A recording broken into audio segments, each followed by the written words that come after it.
Dr. Hirzy. Good morning, Chairman Smith and Chairman Crapo and fellow staff workers. Thank you for the opportunity to appear today to present the views of the union on the issue of fluoridation of public water supplies.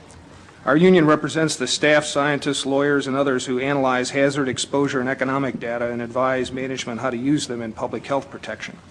I'm not here today to speak for EPA, but rather the union, founded 17 years ago to protect EPA workers from unethical pressure by EPA managers. It was on that basis in 1985 that we first got involved in this issue. In 1997, we voted to oppose fluoridation, and our opposition has grown stronger as more adverse data on the practice has come in. In the interest of time, let me state our recommendations first. We ask that you order an independent review of the cancer bioassay of sodium fluoride mandated in 1977 by Congress. Evidence for carcinogenicity in that assay was systematically downgraded by a special executive branch commission appointed and run by the very agencies that Congress did not trust to run the bioassay in the first place. That action saved fluoridation temporarily. We ask that you order chronic toxicity studies on the two waste products that are now used in 90% of fluoridation programs. EPA says there are at present no chronic toxicity data on them, and we ask that you order EPA set an MCL for fluoride that's truly protective of all American citizens, infants and adults alike, because the current one does not, in violation of the Safe Drinking Water Act. We ask that you order epidemiology studies using dental fluorosis as an index of exposure to determine the extent of other toxic effects, especially effects on the brain and bone in the population that are attributable to fluoride. We ask that you convene a joint congressional committee to give this issue the full airing that it deserves. It's been 23 years since the last one, and it's high time for a new one. I offer the following in support of these recommendations. The American people, and especially our children, are getting way too much fluoride. 2/3 of children living in fluoridated communities have dental fluorosis in at least one tooth. Dental fluorosis is the visible manifestation of toxic overexposure to fluoride during their developmental years. The initial findings of the cancer bioassay were for clear evidence of carcinogenicity, and that is consistent with several epidemiology and many mutagenesis studies. The protected pollutant status that fluoride enjoys within EPA and other federal establishments is remarkable, as the charts over here show. EPA stated regarding the chemical used in 90% of fluoridated communities that, quote, by recovering fluosilicic acid from fertilizer manufacturing, water and air pollution are minimized, and water authorities have a low cost of fluoride. In other words, EPA's solution to pollution by this waste product is dilution, as long as it's not dumped into rivers and lakes, but rather directly into drinking water systems. Congressman Calvert of the House Science Committee has letters of inquiry out to EPA and other federal entities on this subject. The 1983 report of a Surgeon General's panel on fluoride to EPA was altered without consultation or notification of the panel members, so as to help EPA justify an outrageous set of drinking water standards promulgated in 1986. The results of a 50-year experiment conducted in Kingston and Newburgh, New York, show that there's no overall difference in dental caries rates between the two communities, but there's a significantly higher incidence of dental fluorosis in the fluoridated community. Since 1994, there have been 6 studies that show adverse effects of fluoride on the brain, even at the so-called optimum level of 1 part per million. The epidemiology studies that we recommend above should make a prime effort to look at brain effects, given the national concern over attention deficit and hyperactivity disorder and autism in our children. 3 trial judges since 1978 made findings of fact that water fluoridation poses an unreasonable risk to the American people. Fluoridation proponents like to say that there's no real controversy about fluoridation, and they're right. When these 3 disinterested trial judges heard weeks of testimony, they came to the same conclusion that our union did about the unreasonable risks involved. The findings of fact remain untouched in those trials today. Recent publications indicate a link between the use of silicofluorides for fluoridation and elevated blood lead levels in children and antisocial behavior.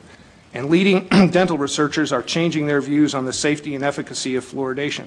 Doctors John Calhoun and Hardy Lineback, both former spokespersons for fluoridation, have published recantations of their former position. On behalf of EPA's professional community, I urge the subcommittee to convene a select committee for a national review of water fluoridation. It's high time we do that, and I'd be happy to take questions. Thank you. Thank you very much, Dr. Hirzy. Mr. Hirzy, before I yield, Mr. Chairman, Mr. Hirzy, I know you're an employee of the EPA, and I'm assuming that your views conflict with the agency on the issue of fluoridization. Is that correct? given the fact that EPA has set the maximum contaminant level as indicated on the chart at 4,000 parts per billion, and the so-called optimum level is 1,000 parts per billion, one could assume that. A citizen inquired of Congressman Bob Young to ask EPA about the American Dental Association listing EPA as an endorser of fluoridation. The then Assistant Administrator for Water, Bob Perciasepi, wrote back to Congressman Young and said that EPA had asked ADA to take EPA's name off the lists of endorsers of fluoridation. So it's a wash. EPA, I think, is playing the good federal soldier in supporting this program that's been a federal mandate more or less for 50 years, but officially it's not on the list of endorsers. You cited several studies which were very interesting. I saw them in your statement. What kind of are these basically independent studies with no peer review, or has there been sufficient peer review to give these studies more credibility or not? Now, the ones that are of most concern to us are the peer-reviewed studies that have appeared in neurotoxicology and teratology and brain research in 1995 through 1998.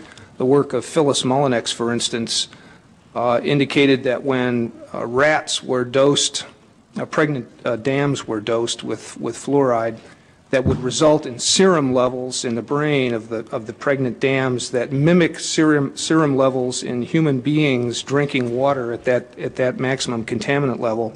The dams gave birth to pups that were hyperactive, born hyperactive, and remained hyperactive throughout their life. That was the reference in my testimony to asking for a epidemiology study that looked after that particular endpoint.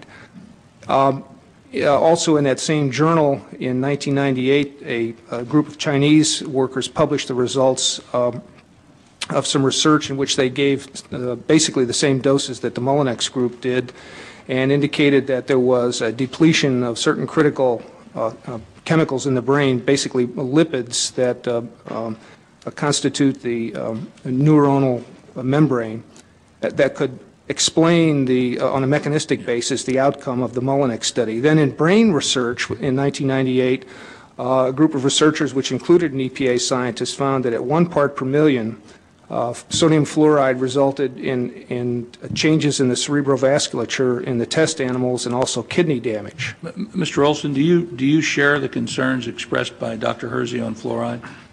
Well, I don't consider myself an expert on fluoride, but we certainly think that first of all, you should know that we sued over the original fluoride standard over 10 years ago, urging that the standard be dropped. We thought a standard of more in the neighborhood of 1 or below was more appropriate because EPA admits that there are dental fluoroses, spots that occur on children's teeth when you get up to the 4 part per million level. And there is a lot of science, as Dr. Hirzy suggests, that's come out since then. So I guess our view is that certainly there is definitely a need for a careful peer review of all these new data, and there are significant concerns that have been raised over the last 5 years from some of the studies. We don't have a position right now on what the standard should be, but we think that a careful peer review and an open process to look at that new science is definitely called for.